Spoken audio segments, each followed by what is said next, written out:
News 24 এর আজকের সর্বশেষ সংবাদে প্রথমেই জানিয়ে দেব গুরুত্বপূর্ণ সংবাদের শিরোনাম, পরে থাকবে বিস্তারিত। শুরুতেই জানাবো দেশে করোনায় আরো 239 জনের মৃত্যু, জানাবো গত 24 ঘন্টার করোনা পরিস্থিতি। এরপরে রয়েছে হেলেনা জাহাঙ্গীরের গুলশানের বাসায় র্যাবের অভিযান, থাকছে ভার্চুয়াল তওবায় করোনা মুক্তি নিয়ে পীরের ভণ্ডামি, জানাবো করোনায় আক্রান্ত মুহিতকে ঢাকা সিএমএইচে ভর্তি।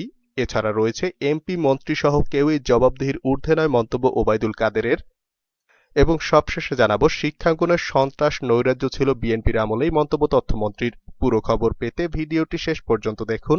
সর্বশেষ সংবাদ পেতে চ্যানেলটি সাবস্ক্রাইব করুন। এবার বিস্তারিত। দেশে করোনায় আরো 239 জনের মৃত্যু। করোনা ভাইরাসের সংক্রমণে গত 24 ঘন্টায় দেশে আরো 239 জনের মৃত্যু হয়েছে। এ সময় নতুন রোগী শনাক্ত হয়েছে 15,271 জন। আজ বৃহস্পতিবার সন্ধ্যায় স্বাস্থ্য অধিদপ্তরের সংবাদ বিজ্ঞপ্তিতে এ তথ্য জানানো হয়। আগের দিনের তুলনায় আজ করোনায় মৃত্যু বেড়েছে, তবে নতুন রোগী ও পরীক্ষার বিপরীতে রোগী শনাক্তের হার সামান্য কমেছে। গত 24 ঘন্টায় মোট 52,282 জনের নমুনা পরীক্ষা করা হয়। পরীক্ষার বিপরীতে রোগী শনাক্তের হার দাঁড়িয়েছে 29.21%। এর আগের 24 ঘন্টায় করোনায় মৃত্যু হয়েছিল 237 জনের। ওই সময় রোগী শনাক্ত হয়েছিল 16,230 জন। রোগী শনাক্তের হার ছিল 30.12%। স্বাস্থ্য অধিদপ্তরের সংবাদ বিজ্ঞপ্তিতে জানানো হয়, সব মিলিয়ে দেশে এখন পর্যন্ত করোনা সংক্রমিত শনাক্ত রোগীর সংখ্যা দাঁড়িয়েছে 12,26,253। মোট মৃত্যু হয়েছে 20,255 জনের। আর করোনায় আক্রান্ত হওয়ার পর এখন পর্যন্ত সুস্থ হয়েছেন 10,50,220 জন। সর্বশেষ 24 ঘন্টায় সুস্থ হয়েছেন 14,336 জন। হেলেনা জাহাঙ্গীরের গুলশানের বাসায় র্যাবের অভিযান। আওয়ামী লীগের বহিষ্কৃত নেতা ব্যবসায়ী হেলেনা জাহাঙ্গীরের বাসায় অভিযান চালাচ্ছে র্যাপিড অ্যাকশন ব্যাটালিয়ন।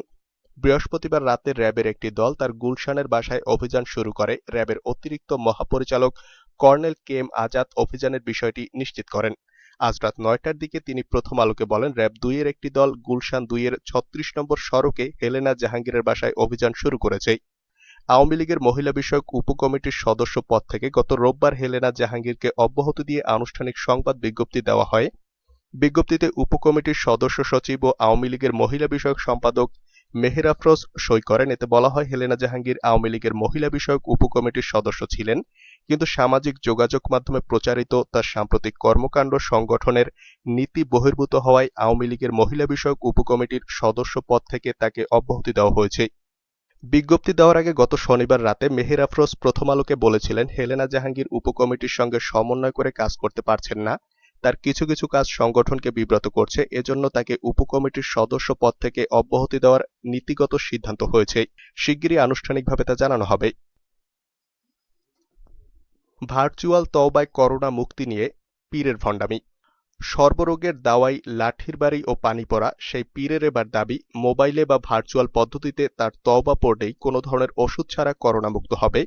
দেশের বাইরের আক্রান্ত রোগীরাও এ পদ্ধতি অবলম্বন করতে পারবেন। এ ধরনের দাবি তুলে ধরে গতকাল বুধবার তিনি নিজ বাড়িতে সাংবাদিক সম্মেলন করেছেন।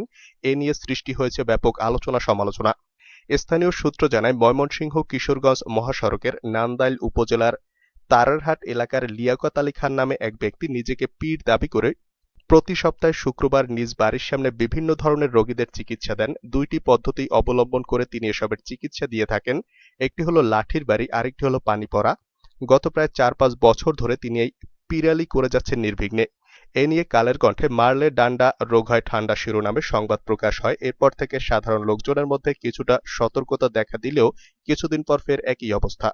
গতকাল বুধবার তিনি নিজ বাড়িতেই সাংবাদিকদের ডেকে নিয়ে বড় ব্যানার করে সংবাদ সম্মেলনের আয়োজন করেন। সংবাদ সম্মেলনে তিনি লিখিত বক্তব্য পাঠ করে বলেন, গত 2 এপ্রিল তিনি বিভিন্ন ইলেকট্রনিক মিডিয়া ও প্রিন্ট মিডিয়ায় দেখেছেন মাননীয় প্রধানমন্ত্রী করোনা মুক্তিতে সকলের সহযোগিতা চেয়েছেন। এই অবস্থায় তিনি এর পরেই প্রধানমন্ত্রীকে সহযোগিতা করতে ডাকযোগে চিঠি দিয়েছেন। তিনি আজ নিয়ে দ্বিতীয়বার প্রধানমন্ত্রীর কাছে চিঠি দিয়ে সহযোগিতা চেয়েছেন, কিন্তু সাড়া পাননি। তিনি দাবি করেন, পবিত্রতা ও তওবার মাধ্যমে মহামারী করোনা ভাইরাসে আক্রান্ত রোগীদের শতভাগ রোগ মুক্তি সম্ভব। বিশেষ করে যারা তার এখানে আসতে পারবেন না, তারা ভার্চুয়াল পদ্ধতির মাধ্যমে তার পড়ানোর তওবা করলেই রোগমুক্ত হবেন। করোনায় আক্রান্ত মুহিতকে ঢাকা সিএমএইচে ভর্তি। করোনা আক্রান্ত সাবেক অর্থমন্ত্রী আবুল মাল আব্দুল মুহিতকে ঢাকার সম্মিলিত সামরিক হাসপাতালে ভর্তি করা হয়েছে, তবে তার শারীরিক অবস্থা ভালো রয়েছে।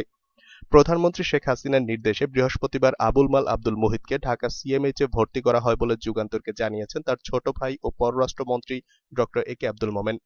পররাষ্ট্রমন্ত্রী বলেন, ওনার শারীরিক অবস্থা ভালো আছে, তবে সতর্কতার জন্য ওনাকে হাসপাতালে ভর্তি করানো হয়েছে। তিনি দ্রুত সুস্থতার জন্য দেশবাসীর কাছে দোয়া চেয়েছেন। এমপি মন্ত্রীসহ কেউই জবাবদিহির ঊর্ধ্বে নয় মন্তব্য ওবায়দুল কাদেরের। আওয়ামী লীগের সাধারণ সম্পাদক ওবায়দুল কাদের বলেছেন, এমপি মন্ত্রীসহ কেউই জবাবদিহির ঊর্ধ্বে নয়। স্বাধীন সংস্থা হিসেবে দুদক যেকোনো অপরাধের বিরুদ্ধে তদন্ত করে ব্যবস্থা নিতে পারে। এমপি মন্ত্রীদের সম্পদের হিসাব নেওয়ার বিষয়ে সাংবাদিকদের প্রশ্নের জবাবে সড়ক পরিবহন ও সেতুমন্ত্রী বলেন, প্রধানমন্ত্রী শেখ হাসিনা শতভাগ সততা ও স্বচ্ছতার সঙ্গে সরকার পরিচালনা করছেন। অনিয়ম দুর্নীতির বিরুদ্ধে তার সরকারের অবস্থান অত্যন্ত কঠোর ও স্পষ্ট। তিনি বলেন, সম্পদের হিসাব বিবরণী দাখিলে আমাদের কারো আপত্তি থাকার কথা নয়। আমি নিজেও সম্পদের হিসাব দিতে প্রস্তুত। বৃহস্পতিবার সকালে বঙ্গবন্ধু এভিনিউয়ে আওয়ামী লীগের কেন্দ্রীয় কার্যালয়ে দলের ত্রাণ ও সমাজ কল্যাণ উপকমিটির উদ্যোগে বিভিন্ন প্রতিনিধিদের মধ্যে করোনা সুরক্ষা সামগ্রী বিতরণ করা হয়। সেই অনুষ্ঠানে ওবায়দুল কাদের এসব কথা বলেন। সবাইকে শতভাগ মাস্ক পরিধান নিশ্চিত করার আহ্বান জানিয়ে ওবায়দুল কাদের বলেন, ভ্যাকসিনের চেয়েও কার্যকর হচ্ছে মাস্ক। তাই উপকমিটির নেতাদেরকে একাধিক দলে বিভক্ত করে বিভিন্ন পাড়া মহল্লায় জনগণকে সঠিকভাবে মাস্ক পরিধানে উৎসাহিত করতে হবে, ঘরে ঘরে সচেতনতার দুর্গ গড়ে তুলতে হবে। আওয়ামী লীগের সাধারণ সম্পাদক বলেন, বাংলাদেশে যে পরিমাণ ভ্যাকসিন প্রয়োজন সে পরিমাণ ভ্যাকসিন বিভিন্ন দেশ থেকে পর্যায়ক্রমে আসবে। ভ্যাকসিন নিয়ে কোনো সংকট হবে না। শিক্ষাঙ্গনে সন্ত্রাস নৈরাজ্য ছিল বিএনপির আমলেই মন্তব্য তথ্যমন্ত্রীর। বিএনপির আমলেই শিক্ষাঙ্গনে সন্ত্রাস নৈরাজ্য ছিল। আওয়ামী লীগ সরকার এক্ষেত্রে জিরো টলারেন্স নীতি গ্রহণ করেছে বলেছেন আওয়ামী লীগের যুগ্ম সাধারণ সম্পাদক এবং তথ্য ও সম্প্রচার মন্ত্রী ড হাসান মাহমুদ। বুধবার সন্ধ্যায় মন্ত্রী ঢাকায় তার সরকারি বাসভবন থেকে বাংলাদেশ চার্টার্ড অ্যাকাউন্টস ইনস্টিটিউট আয়োজিত সেরা অটোমেটেড আর্থিক প্রতিবেদন পুরস্কার ২০২১ অনুষ্ঠানে অনলাইনে প্রধান অতিথির বক্তব্য দান শেষে সাংবাদিকদের প্রশ্নের জবাবে একথা বলেন। শিক্ষার্থীদের দেশের ভবিষ্যৎ হিসেবে বর্ণনা করে তিনি বলেন, তারা যাতে ঠিক শিক্ষা লাভ করে, ঠিক সময় বেরিয়ে আসতে পারে সে বিষয়ে সরকার অত্যন্ত যত্নবান এবং এ বিষয়ে অনেক সফলতা এসেছে। এর আগে চার্টার্ড অ্যাকাউন্টস ইনস্টিটিউটের অনুষ্ঠানে মন্ত্রী বলেন, আর্থিক প্রতিবেদনে অটোমেশন পদ্ধতির চতুর্থ শিল্প বিপ্লবে দেশকে এগিয়ে নিতে গুরুত্বপূর্ণ ভূমিকা রাখবে। ইনস্টিটিউটের প্রেসিডেন্ট মাহমুদুল হাসান খসরুর সভাপতিত্বে অন্যান্যদের মধ্যে প্রতিষ্ঠানের প্রধান নির্বাহী সাবেক সিনিয়র সচিব সুভাষিস বোস অনুষ্ঠানে বক্তব্য রাখেন। লকডাউনের দায়িত্বে থাকা পুলিশ সদস্যদের মারধর। নওগাঁর নিয়ামতপুরে সরকার ঘোষিত লকডাউনের দায়িত্বে থাকা পুলিশ সদস্যদের ওপর হামলা চালিয়েছে হোটেল অ্যান্ড রেস্টুরেন্ট কর্তৃপক্ষ। এ সময় মারধরের ঘটনাও ঘটায় তারা। এ ঘটনার সঙ্গে জড়িত থাকার অভিযোগে ঘটনাস্থল থেকে ৩ জনকে আটক করেছে পুলিশ। আটককৃতরা হলেন খলিল আনসারীর ছেলে জয়নাল আনসারী, নাসির উদ্দিনের ছেলে ফারুক হোসেন ও আব্দুল আজিজের ছেলে জাহিদ। পুলিশের উপর হামলার ঘটনাটি ঘটে বুধবার সন্ধ্যা ৬টার দিকে উপজেলার চন্দননগর ইউনিয়নের ছাতরা বাজার এলাকায়। এ ঘটনায় হামলার শিকার শিবপুর পুলিশ তদন্ত কেন্দ্রের এএসআই মেহেদী ১২ জন নামীয় ও ২০ থেকে ২৫ জনকে অজ্ঞাত আসামি করে মামলা দায়ের করেন। এলাকাবাসীর মাধ্যমে জানা যায়, শিবপুর পুলিশ ফাঁড়ির এএসআই মেহেদী ও কনস্টেবল মাসুদ রানা ছাতরা বাজারে লকডাউনের দায়িত্ব পালন করছিলেন। এ সময় আনসারী হোটেল অ্যান্ড রেস্টুরেন্ট খোলা রেখে ভিতরে চেয়ার টেবিলে খাবার পরিবেশন করায় তাদের নিষেধ করে চলে যায় পুলিশ। পরে আবার এসে একই ঘটনা দেখে চেয়ার টেবিল গুটিয়ে নিতে বলে পুলিশ। এতে ক্ষিপ্ত হয়ে ওঠে হোটেলের মালিক খলিল আনসারী ও তার ছেলেরা। এর কিছুক্ষণ পর সংঘটিত হয়ে পুলিশের ওপর হামলা চালায় তারা। এ সময় কিল, ঘুষি ও লাঠিও ব্যবহার করে তারা। তাদের উপর্যুপরি আঘাতে আহত হন ২ পুলিশ সদস্য। পরে তাদের চিকিৎসার জন্য নিয়ামতপুর উপজেলা স্বাস্থ্য কমপ্লেক্সে ভর্তি করা হয়। এদিকে মারধরের খবর পেয়ে ঘটনাস্থলে ছুটে আসেন নওগাঁ পুলিশের অতিরিক্ত জেলা পুলিশ সুপার গাজীউর রহমান, মান্দা সার্কেলের সহকারী পুলিশ সুপার মতিয়ার রহমান, নিয়ামতপুর থানার ওসি হুমায়ুন কবির ও শিবপুর পুলিশ তদন্ত কেন্দ্রের কর্মকর্তা এসআই চিত্তরঞ্জন। এ সময় ঘটনার সত্যতায় খলিল আনসারীর ছেলে জয়নাল আনসারী, নাসির উদ্দিনের ছেলে ফারুক হোসেন ও আব্দুল আজিজের ছেলে জাহিদকে আটক করে পুলিশ। ওসি হুমায়ুন কবির বলেন, আটককৃতদের কোর্টের মাধ্যমে জেল হাজতে প্রেরণ করা হয়েছে। করোনা মহামারী আল্লাহ প্রদত্ত এক কঠোর হুঁশিয়ারি মন্তব্য বাবুনগরীর। দেশে ক্রমবর্ধমান করোনা আক্রান্ত ও মৃত্যুর ঘটনায় গভীর উদ্বেগ প্রকাশ করে হেফাজত ইসলামের আমির শাইখুল হাদিস আল্লামা জুনায়েদ বাবুনগরী বলেছেন, মহামারীর এই কঠিন সংকটময় পরিস্থিতি থেকে রক্ষা পেতে যার যার অবস্থান থেকে সকল প্রকার গুনাহ ও অন্যায় কর্মকাণ্ড পরিহারপূর্বক তাওবা করে মহান আল্লাহর কাছে সাহায্য কামনা করতে হবে। পাশাপাশি স্বাস্থ্যবিধিও মেনে চলতে হবে। বৃহস্পতিবার গণমাধ্যমে পাঠানো এক বিবৃতিতে তিনি এসব কথা বলেন। আল্লামা বাবু নগরী বলেন, মানুষ যখন ব্যাপক হারে আল্লাহ তাআলার অবাধ্যতা, নাফরমানি, জুলুম, অত্যাচার ও কর্তব্যজ্ঞান ভুলে আত্মকেন্দ্রিক ভোগ বিলাসিতায় লিপ্ত হয়ে পড়ে, তখন আল্লাহ তাআলা সতর্ক করার জন্য পৃথিবীতে বিভিন্ন বিপদ-আপদ ও শাস্তি নাজিল করেন। এ প্রসঙ্গে আল্লাহ তাআলা ইরশাদ করেছেন, মানুষের কৃতকর্মের ফলে স্থলে ও সমুদ্রে বিপর্যয় ছড়িয়ে পড়ে, যার ফলে তাদের কৃতকর্মের কোনো কর্মের শাস্তির আস্বাদন করেন যাতে তারা ফিরে আসে। অনুরূপ রাসূল সাল্লাল্লাহু আলাইহি সাল্লাম ইরশাদ করেছেন, যখন কোনো জাতির মধ্যে প্রকাশ্যে অশ্লীলতা ছড়িয়ে পড়ে তখন সেখানে মহামারী আকারে প্লেগ রোগের প্রাদুর্ভাব হয়। এছাড়া এমন সব ব্যাধির উদ্ভব হয় যা পূর্বেকার লোকদের মধ্যে কখনো দেখা যায়নি।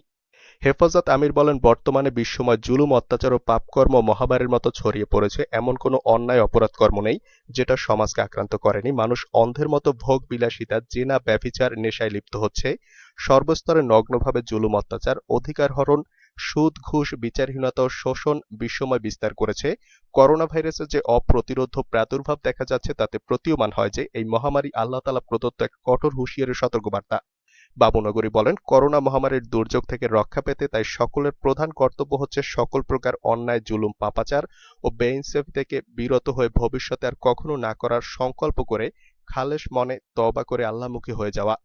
ভবিষ্যতে জীবনে আল্লাহ ও রাসূলের পরিপূর্ণ আনুগত্য, ইবাদত বন্দেগী, বিশেষ করে ৫ ওয়াক্ত নামাজ যথাসময়ে আদায়, রাসূল সাল্লাল্লাহু আলাইহি সাল্লামের সুন্নাহর পূর্ণ অনুকরণ, সৎকর্ম, সাধ্যমতো মাখলুকের সেবা করার স্বাস্থ্যবিধি মেনে চলার দৃঢ় সংকল্প করা। তিনি বলেন, করোনা ভাইরাসের প্রাদুর্ভাবে অস্থির ও আতঙ্কগ্রস্ত না হয়ে নিজেকে আল্লাহর নির্ধারিত তাকদীরের উপর সোপর্দ করতে হবে।